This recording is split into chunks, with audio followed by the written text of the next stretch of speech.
Hi friends, কেমন আছো? আমি চলে আসলাম আমার চ্যানেলে। তো আমার পূজা হয়ে গেছে, স্নান করে পূজা দিলাম, আর মাকে খেতে দিয়েছি, দিদিকে দিয়েছি, আর রান্নার মাসি ভাত খাচ্ছে, আমি একটু পরেই খাবো।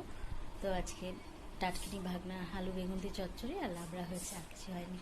ওকে, তো আজকে একটু পার্লার যাওয়ার ইচ্ছা আছে, দেখি যাই নাকি। খুব হাওয়া দিচ্ছে, পার্লারটা দারুণ সত্যি, দেখি যেতেও পারি, গেলে 3টার দিকে যাব দুপুরবেলা, ঠিক আছে? তো তোমরা কেমন আছো? আমার ভিডিও অবশ্যই দেখো। আমি তাহলে আসছি। তো বন্ধুরা, আমি বলেছিলাম যে পার্লারে যাব, তো এখন যাচ্ছি। দেখি টোটো পাচ্ছি না, ওদিকে গিয়ে টোটো পাই কিনা।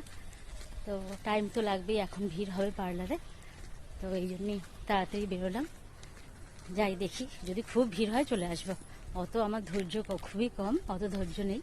ওকে, তো আমি এসে আবার আসছি, ঠিক আছে? তো আমি এখনো পার্লারেই আছি, এখনো বাড়ি যাইনি, কারণ হেয়ার স্মুথনিং করালাম, তো টাইম লাগে। তো যেতে যেতে এখনো মনে হয় 1 ঘন্টা। তো আমার হেয়ারটা কেমন লাগছে তোমরা বলো। ওকে, আমি প্রতি বছর হেয়ার করবোই, হেয়ার স্মুথনিং না করলে আমার হয় না, আর কালার এটা করবোই আমি, আর কিছু না করি, ঠিক আছে? তো আজকে এটুকু থাক, এখনও বাড়ি যাইনি আমি, দেরি হবে আজকে। ওকে, তো তোমরা ভালো থেকো, আর ভিডিও অবশ্যই দেখো। খুব ভালো থেকো, টাটা।